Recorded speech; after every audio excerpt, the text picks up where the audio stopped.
नमस्कार, आदाब। मैं हूं आपके साथ निखत अली। तो लक्षद्वीप में इन दिनों बहुत कुछ चल रहा है। लक्षद्वीप की फिल्म प्रोड्यूसर आयशा सुल्ताना पर देशद्रोह का केस दर्ज हो जाता है और उन्हीं के समर्थन में 15 बीजेपी कार्यकर्ता और नेता इस्तीफा दे देते हैं।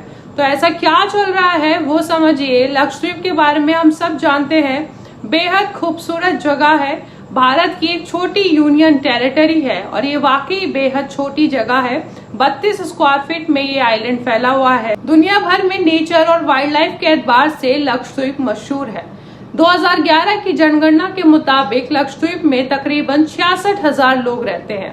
तो ये 66,000 की आबादी जो है लक्षद्वीप की, इन दिनों नाखुश है और लगातार विरोध कर रही है।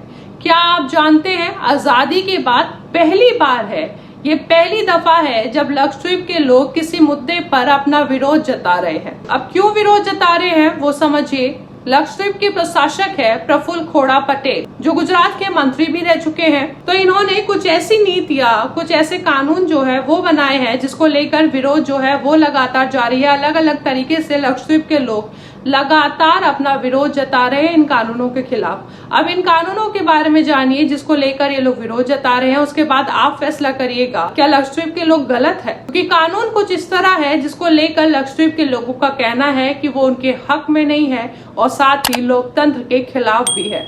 तो कानून क्या है? पहला कानून ये है कि लक्षद्वीप की आबादी 66,000 है और 2011 के जनगणना के मुताबिक 96% मुसलमान रहते हैं लक्षद्वीप पे। तो यहाँ पर बीफ को बैन कर दिया गया है और शराब पर जो रोक लगी हुई थी उस रोक को हटा दिया गया है। एक ऐसा द्वीप जहाँ पर 96% मुसलमान रहते हैं, वहाँ पर बीफ बैन करने जैसे कानून का क्या तुक है? शराब जिस पर रोक लगी हुई है उसका कारोबार दोबारा शुरू करवाने का क्या तुक है? तो इस तरीके की तमाम सवाल जो है वहाँ लक्षद्वीप के लोग उठा रहे हैं। दूसरा कानून जिसको लेकर लक्षद्वीप के लोग नाराज है वो ये कि विकास के नाम पर किसी की भी जमीन जो है वो सरकार ले सकती है। भले ही जिस जगह पर डेवलपमेंट कराना चाह रही है सरकार, उस जगह पर किसी का घर हो या दुकान हो या फिर किसी भी तरीके से उस जगह पर अतिक्रमण सरकार जो है वो कर लेगी, क्योंकि उन्हें विकास करना है।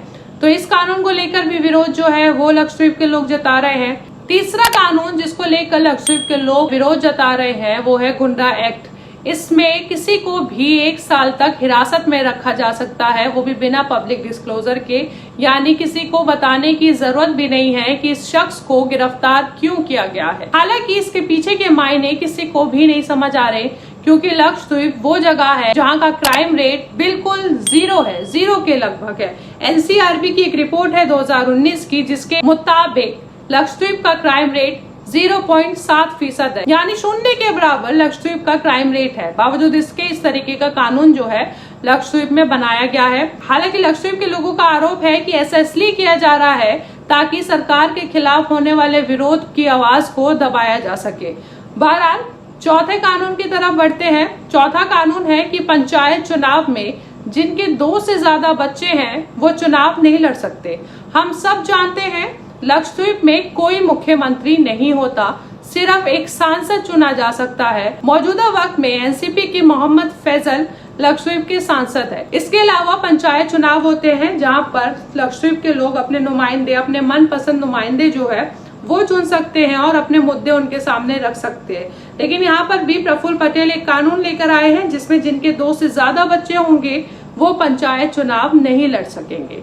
तो इन सारे कानूनों को लेकर लक्षद्वीप के लोग नाराज हैं, ऐतराज जता रहे हैं, नाखुश है। और एक बार फिर आपको बता दूं, आजादी के बाद ये पहली बार है जब लक्षद्वीप के लोग किसी मुद्दे को लेकर अपनी आवाज उठा रहे हैं। यहाँ पर लक्षद्वीप के प्रशासक प्रफुल्ल खोड़ा पटेल का कहना है कि उनका एजेंडा सिर्फ विकास है और इसी मकसद से वो ये कानून जो है वो लेकर आए हैं। प्रफुल्ल खोड़ा पटेल लक्षद्वीप का मुकाबला मालदीव से कर रहे हैं। उनका कहना है कि मालदीव में जब इतना टूरिज्म है तो वो टूरिज्म लक्षद्वीप में क्यों नहीं है। तो इसी एजेंडे के तहत मैं ये कानून लेकर आया हूँ। तो ये प्रफुल्ल खोड़ा पटेल है जिनका बयान इन कानूनों पर है। तो तमाम आवाजें जो है वो लक्षद्वीप के लोगों के लिए उठ रही है। लक्षद्वीप जो एक बेहद शांत सा द्वीप था, आज इन दिनों बेहद चर्चा में बना हुआ है और इन्हीं कानूनों की वजह से चर्चा में बना हुआ है। लगातार लक्षद्वीप के लोग विरोध कर रहे हैं। लक्षद्वीप में रहने वाले लोग जो अलग अलग जगहों पे रहते हैं वहां से विरोध कर रहे हैं।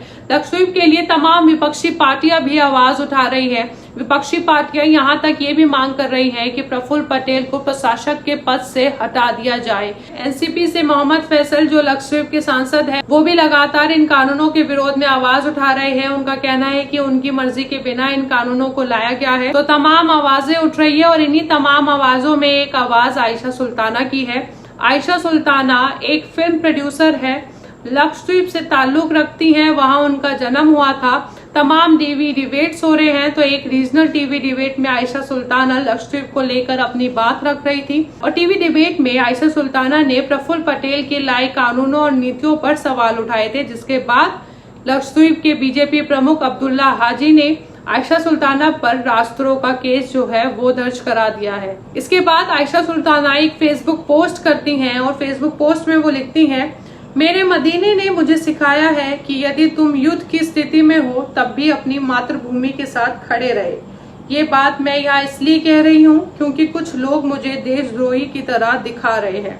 इसकी वजह यह है कि मैंने एक टीवी बहस के दौरान बायो वेपन्स शब्द का इस्तेमाल किया। सब ये जानते हैं कि मैंने उन शब्दों का इस्तेमाल सिर्फ प्रफुल्ल पटेल के लिए किया था।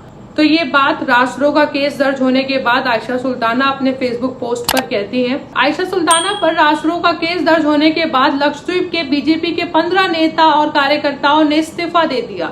लक्षद्वीप के बीजेपी प्रमुख अब्दुल्ला हाजी को इन 15 नेताओं ने कार्यकर्ताओं ने इस्तीफा दिया है और इस्तीफा देते हुए एक पत्र दिया है। इस पत्र में नेता लिखते हैं कि आपने आयशा बहन के खिलाफ झूठी और अनुचित शिकायत दर्ज की है और उनके परिवार और उनके भविष्य को बर्बाद कर दिया है। हम इस पर अपनी कड़ी आपत्ति व्यक्त करते हैं और बीजेपी से अपनी प्राथमिक सदस्यता से इस्तीफा देते हैं। तो ये कहते हुए लक्षद्वीप के 15 बीजेपी कार्यकर्ता और नेता इस्तीफा दे देते हैं आयशा सुल्ताना के समर्थन में। एक बात आपको बता दे कि सुप्रीम कोर्ट ने 3 महीने पहले भी एक बार कहा था कि सरकार के खिलाफ बोलना राजद्रोह नहीं होता है। बहरहाल इस मामले में अब आयशा सुल्ताना से पूछताछ होगी। 20 जून को आयशा सुल्ताना को पूछताछ के लिए पुलिस ने बुलाया है। ये पूरा मामला मैंने आपको बताया कि किन कानूनों को लेकर विरोध जताया जा रहा है और किस बात से ऐतराज जो है लक्षद्वीप के लोगों को है, जो आजादी के बाद पहली बार लक्षद्वीप के लोग आवाज उठा रहे हैं और चाहते हैं कि आप लोग भी आवाज उठाए। पूरा मामला आप जान चुके हैं, अब फैसला आपको करना है कि आपको लक्षद्वीप के लोगों के लिए आवाज बनना है या फिर खामोशी इख्तियार करनी है। आप लोगों को ये कानून सही लग रहे हैं। अभी के लिए इतना ही। आगे के लिए गुजारिश है कि मेरे चैनल इनकलाब को सब्सक्राइब कीजिए, लाइक कीजिए और शेयर कीजिए और मेरी आवाज में ताकत बनिए। चलिए, शुक्रिया।